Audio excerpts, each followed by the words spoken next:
I'm Brother John Robinson, and Sister Pennington has asked me to share my story of my conversion to the gospel, and also how high schoolers might be able to be effective missionaries. So she said I can take as long as I want, so make yourselves comfortable. We'll only be here about 45 minutes, and then we'll let you go. So my story of conversion, I think, is very similar to a lot of people's, in that it started really when I was very young. I grew up in Southern California, and I had some close friends. 2 doors down lived my best friend, and he was Mormon. I had another good friend that lived down and up the street, and he was Mormon. And I had another third friend who was my third best friend, and it turns out that he was also Mormon. And I say that my conversion started early because I think the Lord knew that He was preparing me all along, and I was drawn toward families and individuals who had a certain something in their lives that at the time I didn't know what it was, but I felt there was something different and something special.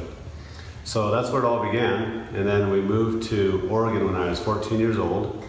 And I went as a sophomore to a new high school. I didn't know anybody in Oregon or at my high school. And I started making some friends. And I met Sister Pennington, at the time Sister Johnson, and her brother Derek, and her other brother Mark, and her other brother Darren, and her other brother and sister and brother. There were like 14 or 16 or 18, I can't remember how many Johnsons there were, but there were a lot of kids. Anyways, I made friends with them, and actually President Pennington was a good friend of mine, and several other kids at school became my closest friends, and I didn't know it, but they were all Mormon. And I didn't know at the time why I was drawn to make friendships with them, but again, I knew that there was something unique about them, and as I spent time with them, I found that there was something unique about their families. As crazy as they were, there was something unique and special, and I felt that.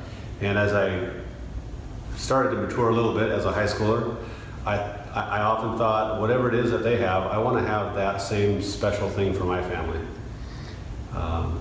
So it wasn't until I was actually graduated from high school and 19 years old that I was getting ready to go skiing with Sister Pennington's brother, Derek, and we were going into this little store, and as we got out of the car, we were going in to get some refreshments and some snacks for our trip.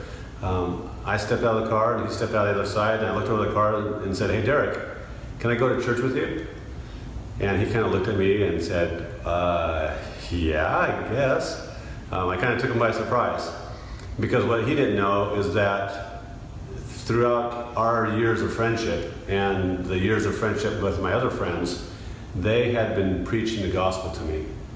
They had been preaching the gospel through the good lives they were living, through the good example they set, through the way that they were living their lives. So they didn't have to reach out and say, "Hey, John, do you want to come to church with me, or do you want to listen to the missionaries?" They were preaching by the way they lived their lives. So, the scripture that talks about "by your fruits you shall know them" is very true. And the Lord knows His sheep, and the Lord's sheep know the Lord's voice. So I was prepared from my very youngest years, so that when I met these good friends and I saw their good example, I recognized the Spirit in them, the Spirit that led me to Christ. And so it was a very easy conversion. So to answer the question, what can you as high schoolers do to help be good missionaries? At least in my experience, my number one thing that I would say would be to live a good life, to be a good friend, to be true to what you know to be true. You don't have to be perfect. trust me, Sister Pennington was a friend of mine, and she was not perfect. But she was a good example in my life. And because of all those good examples, when I was ready, the Lord had prepared me, and I received the gospel.